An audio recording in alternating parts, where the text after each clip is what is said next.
my guitar sound with just the piezo pickup. I'm not going to worry about the microphone that's inside the guitar for this video.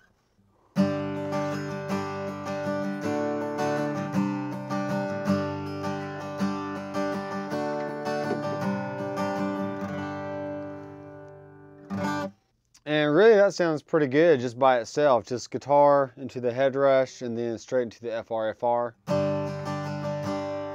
Let's check out what our input levels look like.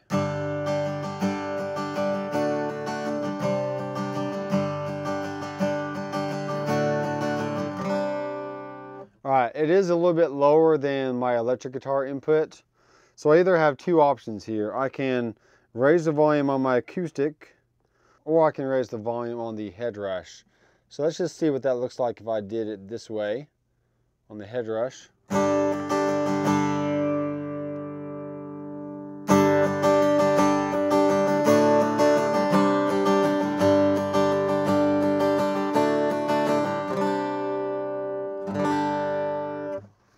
Alright, that's still not bad. Let's turn the volume on the guitar all the way up. Alright, so we're still not going to get full volume like we do electric guitars, but that's okay. I just want to make sure it's getting up to a good level, so I'm feeding enough signal into the either an FR speaker or a mixing board or whatever, okay? And this is without the any IR. You can buy acoustic IRs or impulse responses. That kind of helps shape the sound. But let's see what happens. Turn my volume back down here. Alright, so let's see what happens when we turn an IR on.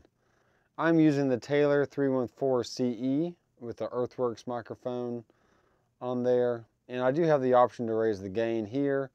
I can adjust the high cut and the low cut and the mix. So this is what the Taylor IR sounds like.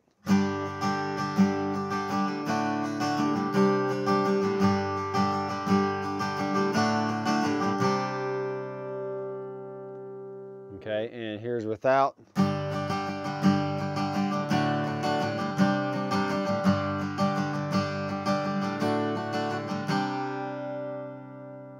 And with.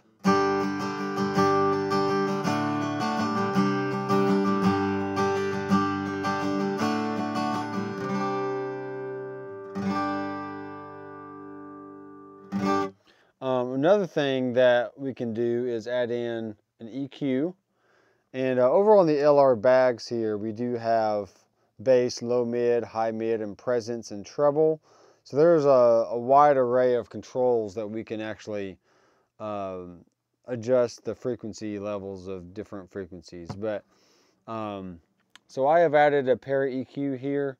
It's just this is the tone without it. And here it is with.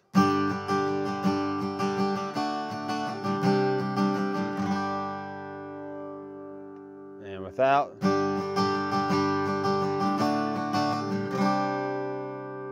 Okay, to my ears that has a good amount of mid-range.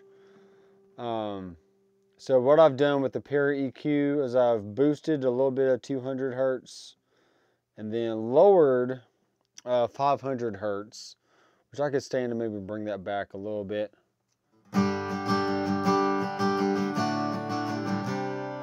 Maybe just to match the EQ.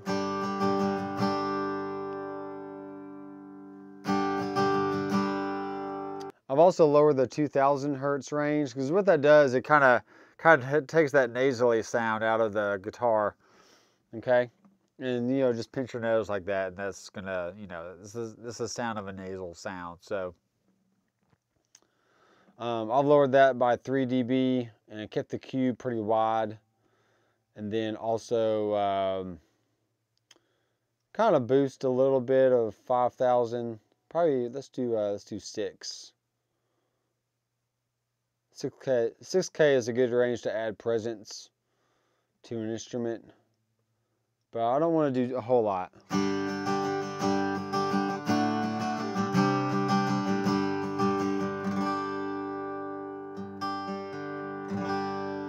Okay, here it is without it. And with.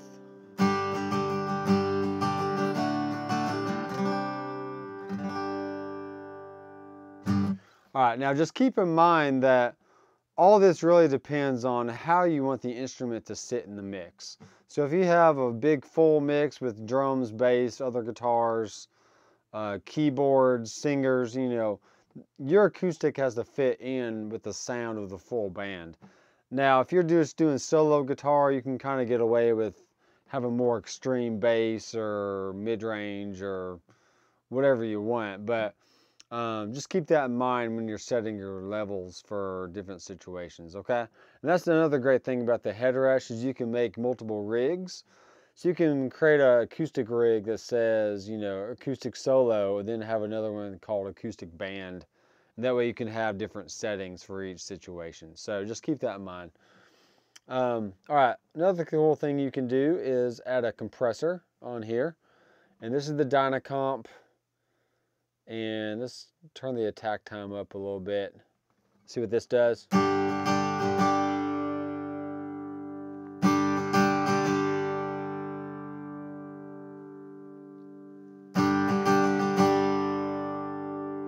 Maybe raise the gain a little bit. It's pretty good otherwise.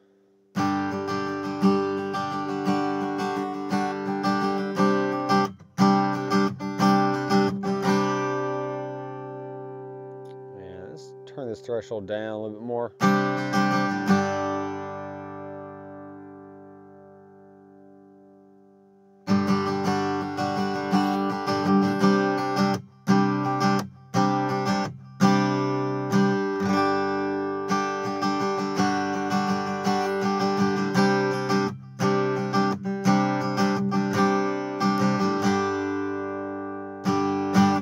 All right, cool. And that's a really good basic setup for pretty much any situation. You got a good IR in there that kind of reproduces the sound of, you know, a Taylor or a Martin or whatever you want. There's a lot of great IRs out there. A pair EQ to kind of help shape the tone a little bit farther, and then a good compressor in there just to control the dynamics of your strums and make sure everything pops out nice and full, okay? All right, so we have a notch and 2 tune buttons, which is actually just changing the frequency of the low and high mid. And then we got presence, and then we got bass, and we have gain. So all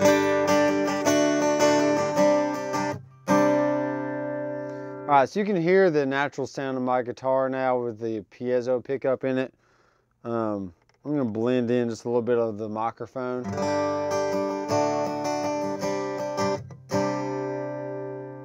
Okay. Now what we can do is, I hear a little bit of low rumble. So let's find where that's at. And just notch it out a little bit.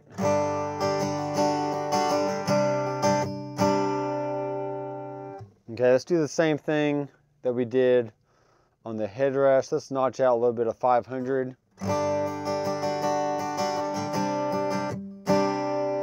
And let's take out some 2K, just to smooth it out a little bit.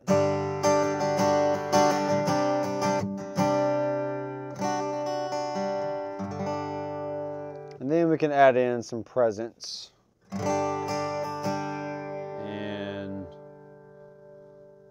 There's also a treble knob, which I'm not seeing a certain frequency here, so we're just going to use our ears. All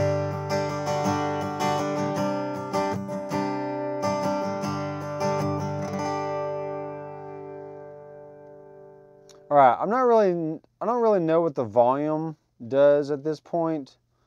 I'm assuming it has something to do with the boost maybe, but I'm not really sure. There is a phase switch on here.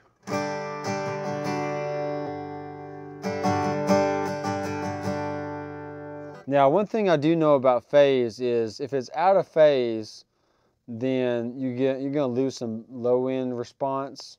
So check this out.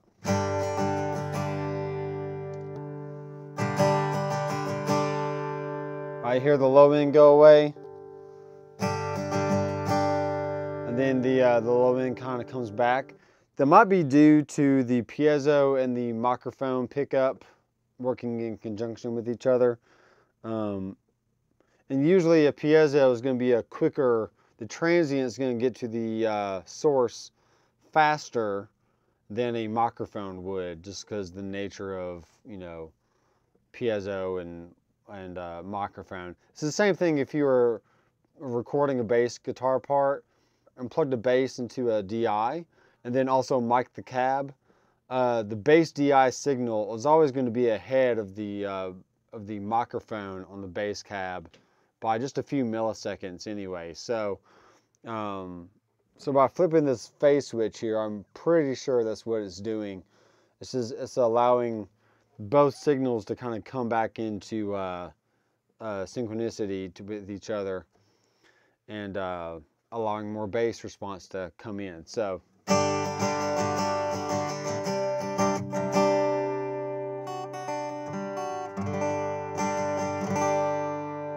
right, I think it sounds really good. Can't really do a whole lot with that other than, you know, just tweak some EQ, and pretty much you get what you get. But it is a good preamp. So I can even turn my volume down on the guitar, maybe turn the gain up a little bit here. I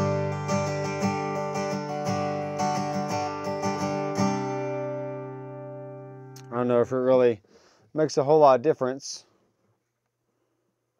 Usually you want to set your volume on your guitar pretty consistently, and then just let the sound guy do his thing. So, all right, well, this has been a comparison between the Headrush pedal board and the LR Baggs Venue Full Oscillation DI.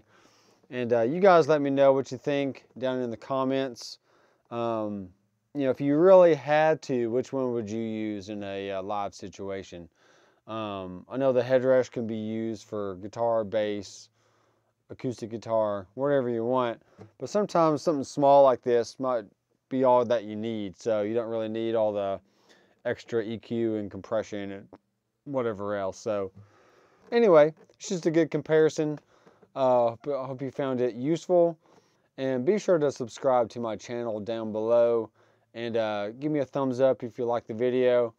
So until next time, I am Dr. McFarland. I will see you in the next video. Keep rocking. So if you want to see great content all in one place, be sure to check out drmcfarlandstudios.com.